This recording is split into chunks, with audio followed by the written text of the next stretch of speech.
زندگی کی خوبصورتی کا تعلق میرے نبی والے خوبصورت اخلاق کے ساتھ۔ پھر آپ نے بیویوں کے ساتھ کیا سلوک کیا؟ 2 مہینے چولہا نہیں جلتا، 2 مہینے کھانے کو کچھ نہیں ملتا، اور ہر بیگم قربان ہے، فدا ہے۔ 2 مہینے جس عورت کے گھر میں چولہا نہ جلے وہ خامند کا کیا حشر کرے گی؟ اور میرے نبی کے گھر میں 2 مہینے چولہا نہیں جل رہا ہے، خود بھی بھوک برداشت کر رہے ہیں، بیگمات بھی بھوک برداشت کر رہے ہیں۔ ایک رات حضرت عائشہ کے ساتھ لیٹے ہوئے تھے ایک ہی چارپائی پر، تو آپ کبھی یوں کروڑ بدلتے، کبھی یوں کروڑ بدلتے، پھر ایک دم آگے بڑھے اور چارپائی کی لکڑی کے اوپر ایسے پیٹ کو ٹیک کر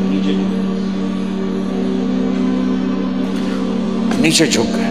تو عائشہ اٹھ کے بیٹھ گئے، یا رسول اللہ کیا ہوا؟ آپ سیدھے ہو کر فرمایا، عائشہ بھوک بڑی لگی۔ جس کے ہاتھ میں جنت کی چابی ہو، جو میرے نبی کا، میرے اللہ کا محبوب اور حبیب ہو، جس سے پردے ہٹا کر میرا رب کلام کر چکا ہو، جسے قاب قوسین او ادنیٰ کا مقام دے چکا ہو، اور جس سے آگے مقام محمود پر بٹھانے والا ہو، اور جس کی شفاعت سے جنت کا دروازہ کھلنے والا ہو، عائشہ بھوک بڑی لگی۔ تو عائشہ رونے لگی کہ یا رسول اللہ آپ اللہ سے بات کیوں نہیں کرتے ہیں؟ کہ نہیں عائشہ، اسی بھوک میں اللہ سے ملوں گا، مجھ سے پہلے جو نبی میرے ساتھی تھے وہ بھی اسی طرح چلے گئے، میں بھی ایسے ہی چلا جاؤں گا۔ اور اس کے باوجود بیویاں قربان ہو رہی ہیں، فدا ہو رہی ہیں۔ کس چیز نے باندھا ہوا تھا؟ میرے نبی کے سلوک نے، میرے نبی کے اخلاق نے۔ اللہ کی قسم، میرے نبی کی شادیاں شوق کی شادیاں نہیں تھی۔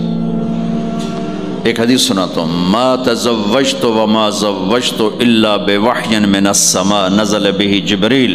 سن لو لوگو، میں نے جہاں شادی کی، میں نے جہاں بیٹی دی، پہلے آسمان سے وحی آئی، جبریل لے کر آئے، پھر میں نے شادی کی۔ تو یہ شوق کی شادیاں نہیں ہیں، زندگی سکھانے کی شادیاں ہیں، چونکہ سب سے مشکل رشتہ خامند اور بیوی ہے، سب سے مشکل رشتہ خامند اور بیوی ہے۔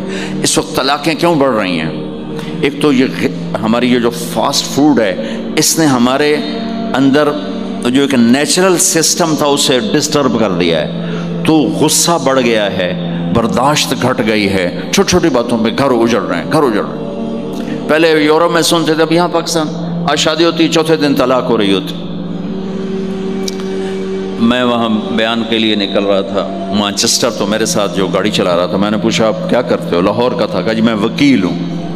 میں نے کہا یہاں کوئی جھوٹے کیس ہوتے ہیں جیسے پاکستان میں؟ کہا جی نہیں، یہاں جھوٹا کیس کوئی نہیں ہوتا، جو بھی ہوتا ہے جینون ہوتا ہے۔ میں نے کہا یہاں مسلمانوں کے لڑائی جھگڑے آتے ہیں؟ کہا جی ہاں جی آتے ہیں۔ میں نے کہا سب سے زیادہ کیا جھگڑے آتے ہیں؟ کہا جی سب سے زیادہ طلاق کے آتے ہیں، طلاق طلاق طلاق طلاق۔ کہ نہیں سیکھا، زندگی برداشت کا نام ہے، برداشت کرنا سیکھا نہیں۔ میرے نبی نے 11 شادیاں کی، ہر قسم کی عورت کے ساتھ شادی کی، خاندان کے اندر، برادری کے اندر، اور خاندان برادری سے باہر۔ یہی 3 نسبتیں ہیں۔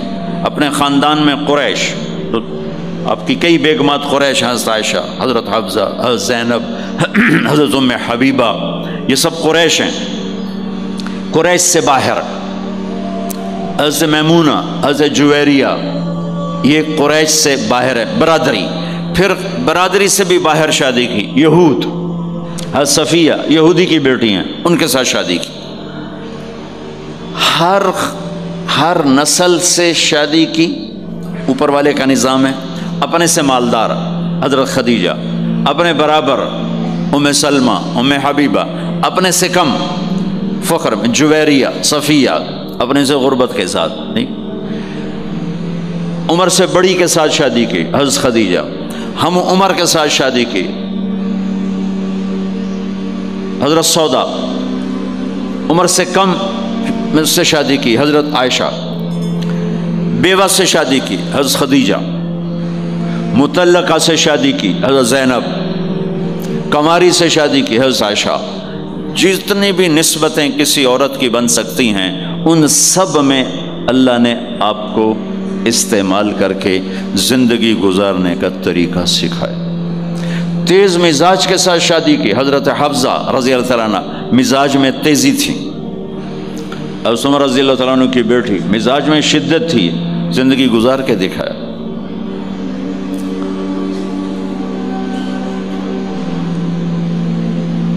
ایک آپ کو حدیث سناتا ہوں، اللہ کی قسم صرف ہمیں سکھانے کے لیے، جس ہستی نے اللہ کو آنکھوں سے دیکھ لیا ہو اس کے لیے عورت کیا چیز ہے، دنیا کیا چیز ہے۔ میرے نبی کا معراج کے بعد دنیا میں واپس آنا سب سے بڑا مجاہدہ اور قربانی ہے۔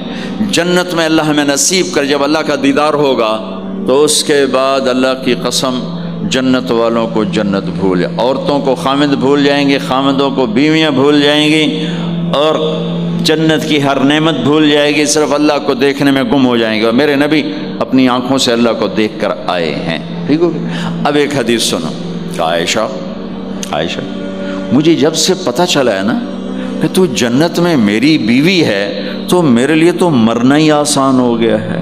اللہ اکبر۔ یا عائش انہو لیہون علی ان اریتکی زوجتی فی الجنہ، میرے رب کی قسم ہمیں آپ کو سمجھانے کے لیے، ہمیں آپ کو بتانے، عائشہ مجھے جب سے پتہ چلا ہے نا کہ تو جنت میں میری بیوی ہے، مجھے تو مرنا اچھا لگنے لگا ہے، مجھے تو مرنا اچھا لگنے لگا ہے کہ تو جنت میں میری بیوی ہے۔ سبحان اللہ۔ ادھر اچھا جی جنت چی لبنی ہے جی، یہ جنت جا کے بھی یہ نال ہی رہنا ہے، یہاں یہ باتیں سننے کو ملتی۔ اور میرا نبی کہہ رہا ہے عائشہ مجھے پتہ چلا ہے کہ تو جنت میں میری بیوی ہے تو میرے لیے تو مرنا ہی آسان ہو گیا۔ سبحان اللہ، کیا خوبصورت، اللہ کی قسم یہ دلداری تھی۔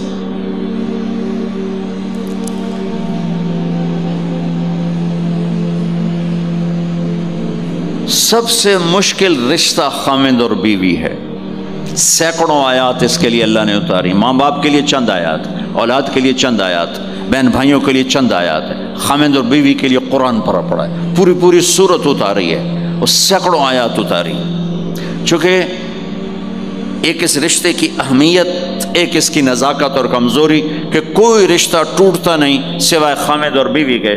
میں ماں کا بیٹا ہوں، باپ کا بیٹا ہوں، اچھا ہوں یا برا ہوں، انہی کا ہوں، میرا نسب میری نافرمانی سے بدل نہیں سکتا، میں اللہ بخش کا بیٹا ہوں، میرا یہ نسب بدل نہیں سکتا، اچھا ہوں یا برا ہوں، اللہ ان کی قبر روشن کرے۔ خامد اور بیوی کا رشتہ ایک بول پہ ٹوٹ جاتا ہے، ایک بول پہ ٹوٹ جاتا ہے، اس لیے اس کو بچانے کے لیے آیات آیات آیات، اور میرے نبی کی شادیاں کہ کس طرح ایک گھر کو لے کے چلتے ہیں، کس طرح ہر مزاج کی عورت کے ساتھ سلوک کرتے ہیں۔